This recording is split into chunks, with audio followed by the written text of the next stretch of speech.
जय श्री कृष्णा, राधे राधे। आप सभी का दिन शुभ और मंगलमय हो और भगवान श्री सूर्य नारायण की कृपा आप पर सदा बनी रहे। आज सुनिए ज्येष्ठ मास महात्म्य का अध्याय 21। आज के अध्याय में आप जानेंगे सांबोपाख्यान में मगों का वर्णन और भगवान सूर्य को अर्घ्य प्रदान करने और धूप दिखाने की महिमा का वर्णन। भगवान श्री कृष्ण के पुत्र सांब ने नारद जी से पूछा, नारद जी, आपकी कृपा से मुझे सूर्य भगवान का प्रत्यक्ष दर्शन प्राप्त हुआ, उत्तम रूप भी प्राप्त हुआ, किंतु मेरा मन चिंता से आकुल है। इस मूर्ति का पूजन और रक्षण कौन करेगा, इसे आप बताने की कृपा करें। तब नारद जी बोले, सांब, इस कार्य को कोई भी ब्राह्मण स्वीकार नहीं करेगा, क्योंकि देव पूजा अर्थात देव धन से अपना निर्वाह करने वाले ब्राह्मण देवलक कहे जाते हैं। जो लोग लोभवश देव धन और ब्राह्मण धन को ग्रहण करते हैं वे नरक में जाते हैं। अतः कोई भी ब्राह्मण देवता का पूजक नहीं बनना चाहता। तुम भगवान सूर्य की शरण में जाओ और उन्हीं से पूछो कि कौन उनका विधि विधान से पूजन करेगा, अथवा राजा उग्रसेन के पुरोहित से कहो, संभव है कि वे इस कार्य को स्वीकार कर लें। नारद जी की इस बात को सुनकर जाम्बवती पुत्र सांब उग्रसेन के पुरोहित गौरमुख के पास गए और उन्होंने उन्हें सादर प्रणाम कर कहा, महाराज, मैंने सूर्य भगवान का एक विशाल मंदिर बनवाया है।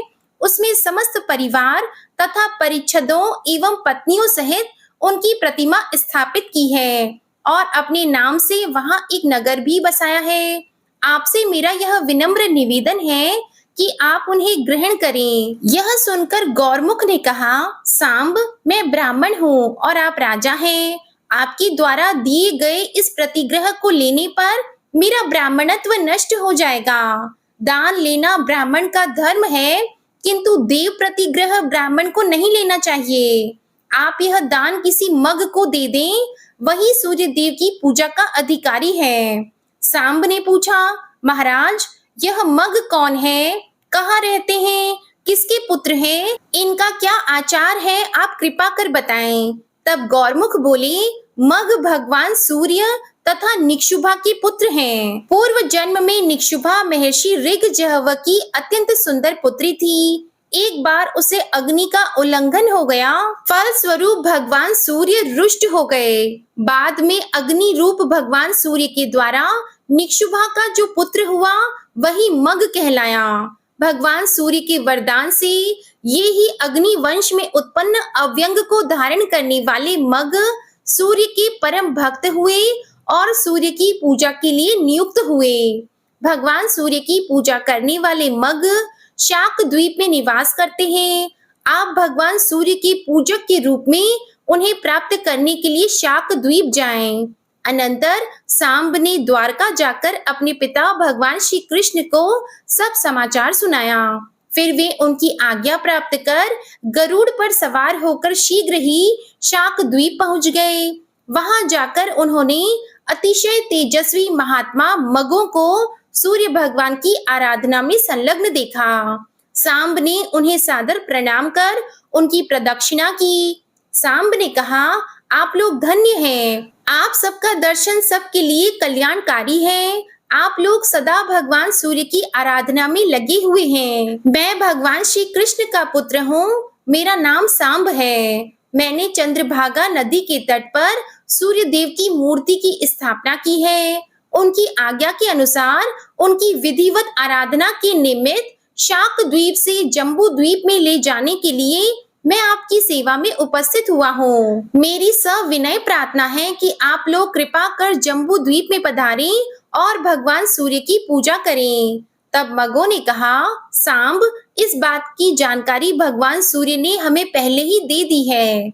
यह सुनकर सांब बहुत प्रसन्न हुए और गरुड़ पर उन्हें बैठाकर वहां से मित्र वन ले आए। सूर्य भगवान मगों को वहां उपस्थित देखकर बहुत प्रसन्न हुए और सांब से बोले, सांब, अब तुम चिंता छोड़ दो, ये मग मेरी विधिवत पूजा संपन्न करेंगे। इस प्रकार सांब ने शाक द्वीप से अव्यंग धारण करने वाले मगों को लाकर धन धान्य से परिपूर्ण इस सांबपुर को उन्हें समर्पित कर दिया। वे सब भगवान सूर्य की सेवा में तत्पर हो गए और सांब भी सूर्यदेव एवं मगों को प्रणाम कर आनंद चित्त से द्वारका लौट आए।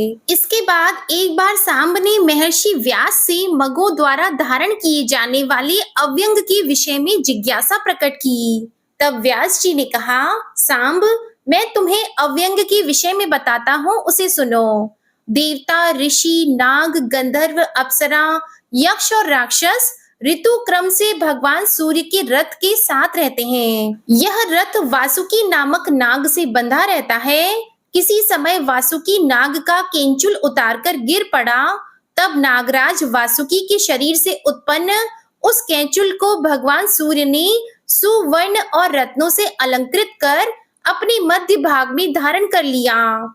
इसलिए भगवान सूर्य के भक्त अपने देव की प्रसन्नता के लिए अव्यंग धारण करते हैं। उसके धारण करने से भोजक पवित्र हो जाते हैं और उन पर सूर्य भगवान का अनुग्रह भी होता है। इस अव्यंग को सर्प के केंचुल की तरह मध्य में पोला अर्थात खाली रखना चाहिए। यह एक वर्ण का होना चाहिए। कपास के सूत से बना अव्यंग 200 अंगुल का उत्तम, 120 अंगुल का मध्यम और 108 अंगुल का कनिष्ठ होता है, अतः इससे छोटा नहीं होना चाहिए। यज्ञोपवीत की तरह 8वें वर्ष में अव्यंग धारण करना चाहिए। भोजकों के लिए यह मुख्य संस्कार है। इसके धारण करने से वह सभी क्रियाओं का अधिकारी होता है। यह अव्यंग सर्वदेवमय, सर्ववेदमय, सर्वलोकमय और सर्वभूतमय है। इसके मूल में भगवान विष्णु, मध्य में ब्रह्मा और अंत में शशांक मौली भगवान शिव निवास करते हैं। इसी तरह ऋग्वेद, यजुर्वेद और सामवेद क्रमशः मूल, मध्य और अग्रभाग में रहते हैं। अथर्ववेद ग्रंथि में स्थित रहता है। पृथ्वी, जल, तेज, वायु, आकाश और भूलोक, भुवलोक और स्वरलोक आदि 7 लोक अव्यंग में निवास करते हैं। सूर्य भक्त भोजक को सभी समय अव्यंग धारण कर भगवान सूर्य की उपासना करनी चाहिए। सुमंतु मुनि बोले, राजन, इस प्रकार व्यास जी के द्वारा अव्यंग के विषय में जानकारी प्राप्त कर सांब नारद जी के पास वापस लौट आए और उन्होंने उनसे सब वृतांत बताकर पूछा, देवर्षि, भोजकों को भगवान सूर्य को स्नान, अर्घ, आचमन, धूप आदि किस प्रकार समर्पित करना चाहिए, इसका आप कृपा कर वर्णन करें। तब नारद जी बोले, सांब, संक्षेप में मैं वह विधि बता रहा हूँ, सावधान होकर सुनो।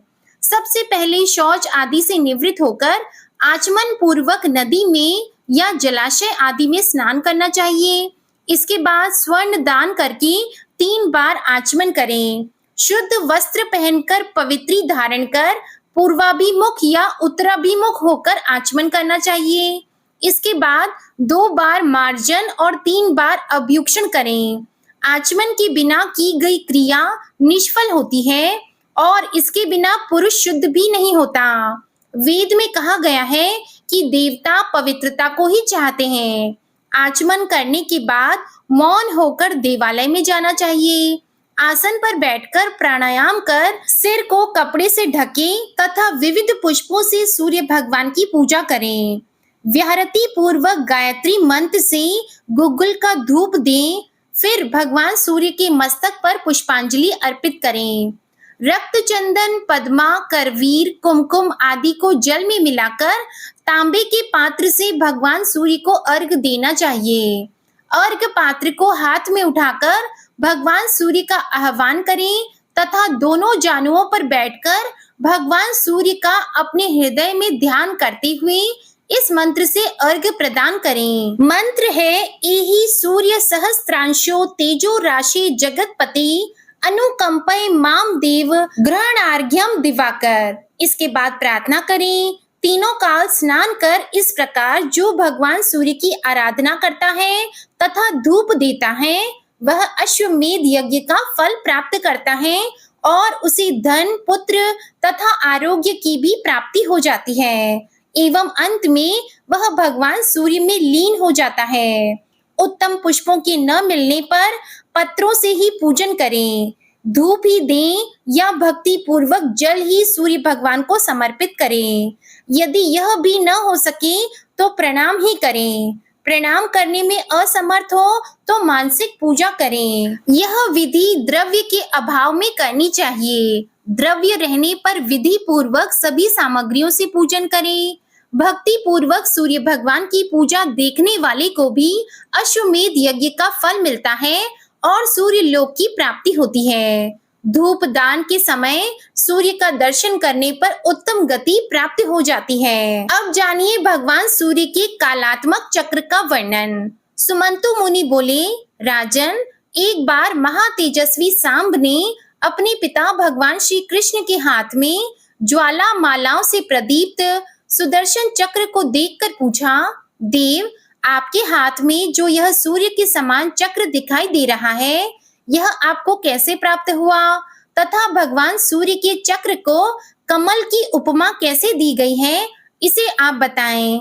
तब भगवान श्री कृष्ण बोले, महाबाहो, तुमने अच्छी बात पूछी है, इसे मैं संक्षेप में बता रहा हूँ। मैंने अत्यंत श्रद्धा पूर्वक दिव्य 1000 वर्षों तक भगवान सूर्य की आराधना कर इस चक्र को प्राप्त किया है।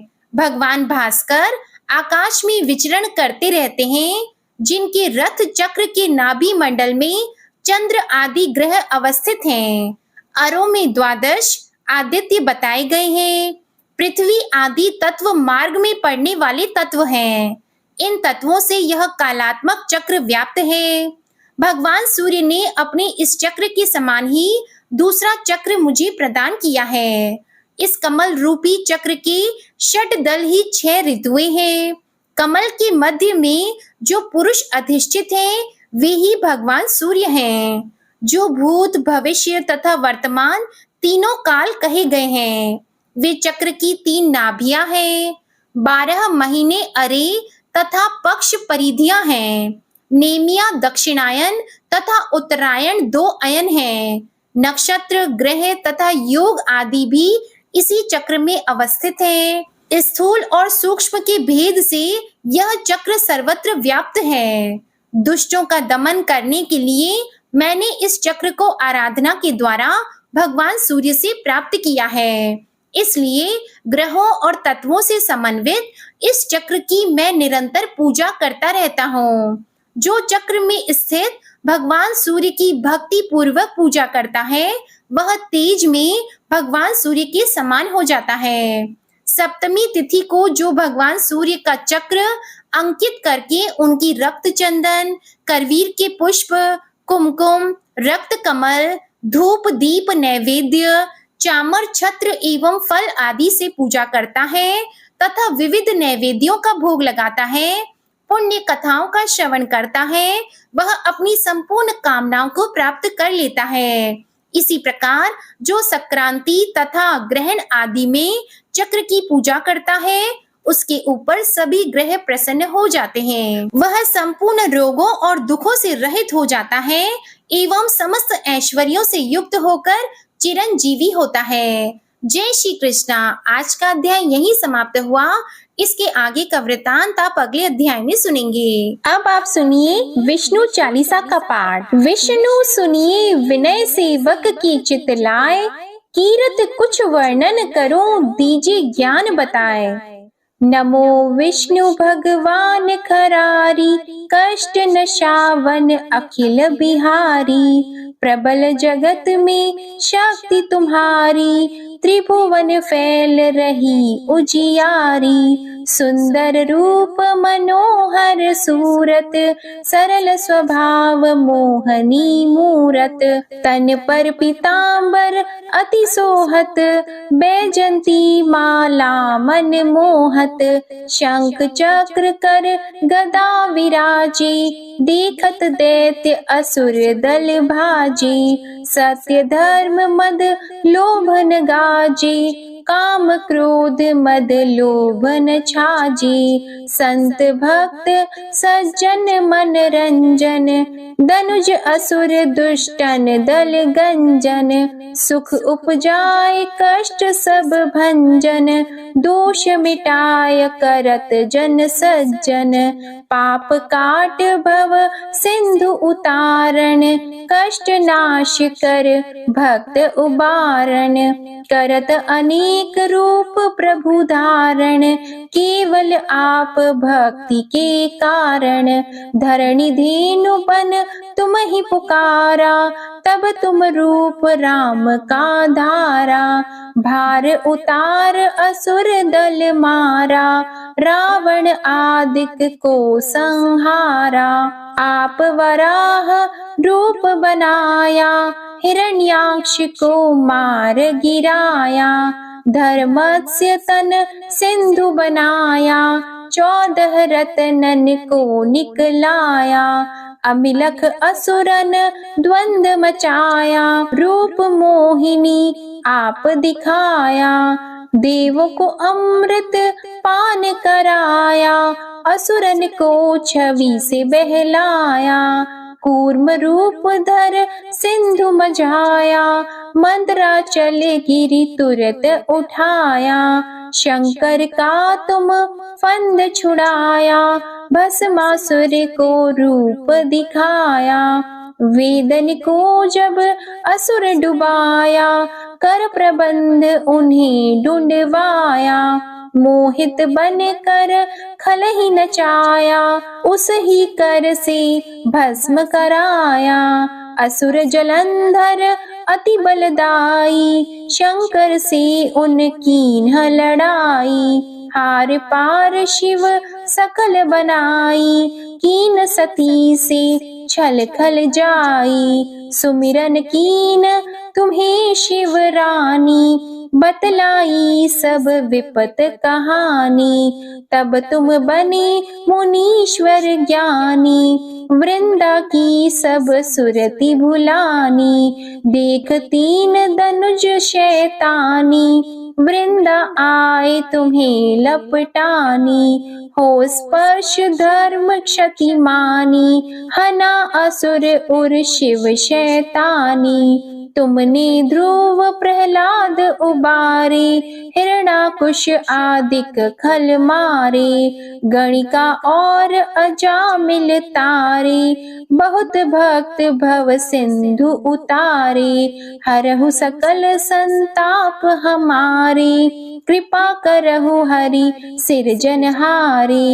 देखहु मैं निज दर्श तुम्हारे, दीप बंधु भक्तन हितकारे। चाहता आपका सेवक दर्शन, करहु दया अपनी मधुसूदन।